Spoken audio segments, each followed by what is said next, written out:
아이 생기고 부부가 멀어지는 충격적인 이유 세 가지에 대해서 이야기해 보려고 해요. 아이 낳고 나서 남편이 너무 달라 보였던 적 있으시죠? 연애할 땐 그렇게 다정하던 사람이 왜 아이 생기고 나서부터는 나를 안 보는 사람처럼 느껴질까요? 결혼 생활을 열심히 안 하는 것처럼 보일까요? 애는 이쁘지. 근데 우리는 어디 갔지? 이 말이 가슴에 콕 박히신 적 있으시죠? 오늘은 아이가 생기고 부부 관계가 변하는 충격적인 이유 세 가지를 좀 천천히 이야기를 해볼게요. 누가 잘못했는지 따지기보다 왜 이런 일이 생기는지 이해하면 조금 숨이 쉬어질 수 있어요. 그 첫 번째는 부부에서 공동 육아 팀으로 바뀌기 때문이에요. 아이를 낳는 순간 우리는 자동으로 엄마 아빠가 돼요. 그런데 아내 남편이라는 자리는 자동으로 유지가 되지 않죠. 이게 가장 큰 함정이에요. 연애할 땐 보고 싶어, 오늘 뭐 먹고 싶어? 이런 말들이 오갔죠. 지금은 어때요? 분유 몇 스푼 넣었어? 어린이집 준비물 챙겼어? 대화는 정확하고 효율적인데 감정은 사라져요. 부부는 점점 사랑하는 사람이 아니라 프로젝트 파트너처럼 느껴지죠. 아내는 속으로 이렇게 말해요. 나를 잃어가는 기분이야. 남편은 이렇게 생각할 수 있어요. 우선은 애가 먼저잖아. 애를 신경 써야 되니까 부부는 좀 나중에 신경 써도 되잖아.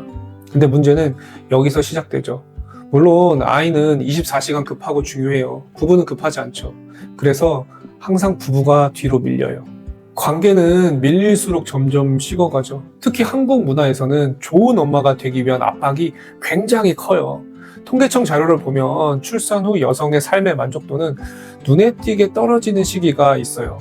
몸은 회복되지 않았고 수면은 부족하고 사회적 고립감까지 겹치죠. 이때 남편이 고생했어 대신 나도 힘들어 라고 말하면 아내는 이렇게 느껴요.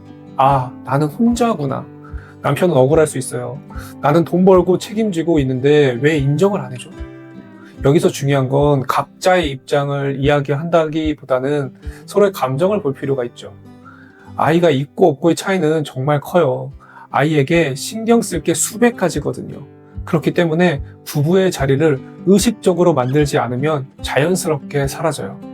연인은 노력 안 해도 설렜지만 부모는 노력하지 않으면 멀어져요. 그리고 가장 위험한 건 이게 서서히 일어난다는 거예요. 어느 날 갑자기 멀어진 게 아니에요. 매일 조금씩 부부가 뒤로 밀린 거예요.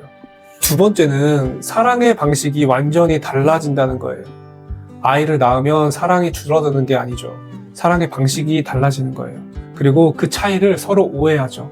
아내는 출산 이후 몸과 호르몬이 완전히 바뀌어요. 특히 출산 직후에는 호르몬 변화와 수면 부족이 감정 기복과 예민함을 크게 만든다라고 알려져 있어요. 이건 의지가 약해서가 아니에요. 몸이 좀 그렇게 반응하는 거거든요.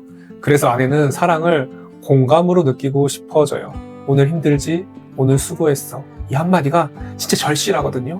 그런데 남편은 사랑을 책임으로 표현하는 경우가 많아요. 야근하고 돈 벌고 집안일을 대신하려고 애쓰죠. 속마음은 이럴 수 있어요. 내가 이렇게 버티는 게 사랑이지.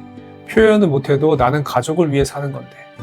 근데 문제는 아내의 언어는 감정이고 남편의 언어는 행동이라는 거예요.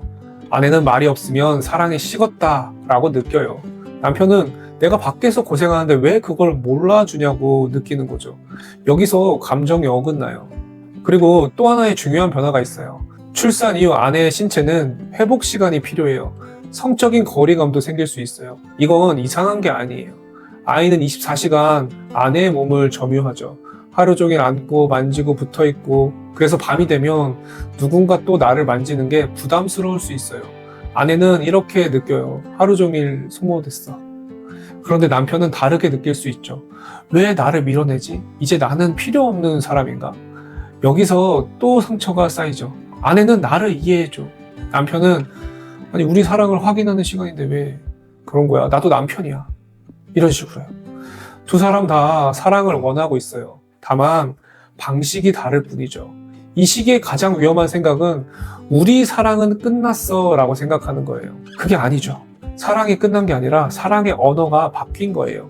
그래서 필요한 건 상대가 쓰는 언어를 배우는 거죠. 아내는 나 따뜻한 위로가 필요해 라고 남편에게 말해줘야 해요. 남편도 아내에게 마음이 변하지 않고 계속 나아가고 있음을 지속적으로 말해주세요. 많은 부부들이 결혼 생활이 지속될수록 이만큼 살았으면 알아서 센스 있게 해주겠지? 라고 생각하는데 사랑은 절대 자동이 아니에요. 번역이 필요해요. 세 번째는 공정함에 대한 감각이 무너지기 시작하죠. 아이를 낳으면 이 일이 갑자기 폭발적으로 늘어나요. 문제는 고생한 사람에 대한 공감이 아니라 오늘은 공평하게 하고 있나? 로 바라본다는 거죠. 아내는 이렇게 말해요. 나는 하루 종일 애랑 붙어 있는데 당신은 퇴근하면 핸드폰만 보잖아. 남편은 이렇게 생각할 수 있죠. 나는 밖에서 하루 종일 상사 눈치 보며 일했는데 집이 오히려 쉬는 공간이어야 되는데 두 사람 모두 힘들어요. 그런데 서로의 고생은 잘 보이지 않죠. 여기서 중요한 건 실제 노동 시간이 아니라 억울함이에요. 심리학의 공정성 이론에서 사람은 절대적인 양보다 공정성을 더 중요하게 느낀다고 설명을 해요. 나는 7을 했는데 상대는 3만 하는 것 같으면 사랑이 아니라 분노가 올라오죠.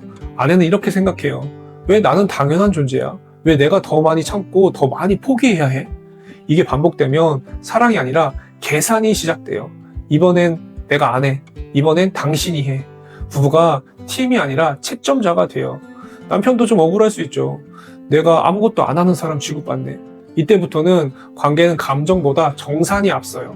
그리고 더 무서운 건 이 공정성의 문제는 사소한 장면에서 시작된다는 거예요. 퇴근 후 10분 휴식, 기저귀 한 번 더 가는 문제, 주말에 낮잠 1시간, 작아 보이지만 쌓이면 존중받지 못한다는 해석으로 바뀌죠. 아내는 사실 완벽한 반반을 원하는 게 아니에요. 내가 힘들다는 걸 알아주고 같이 책임지려는 태도를 원하죠. 남편도 사실 고생했다는 인정을 원해요. 공정함이 무너질 때 사랑은 급격히 식은 것처럼 느껴지죠. 하지만 본질은 사랑이 아니라 존중감이에요. 이 시기에 누가 더 힘든지 증명하려고 하면 계속 싸우게 돼요. 대신 이렇게 바꿔보세요. 우리 둘 다 힘든 건 맞아. 이걸 먼저 인정하시고요. 그 다음에 그래도 내가 요즘 제일 버거운 건 이거야. 이렇게 구체적으로 말하세요. 비교 대신 공유, 비난 대신 조율. 이 차이가 관계를 살려요. 아이를 낳은 뒤 관계가 흔들리는 건 두 사람이 약해서가 아니에요. 역할과 기대와 책임이 한 번에 몰려왔기 때문이에요. 그럼 어떻게 해야 할까요? 1단계는 우리 요즘 어때? 이 질문을 먼저 꺼내세요. 비난 말고 상태 점검하는 거죠. 그리고 2단계는 감정을 문장으로 바꾸세요.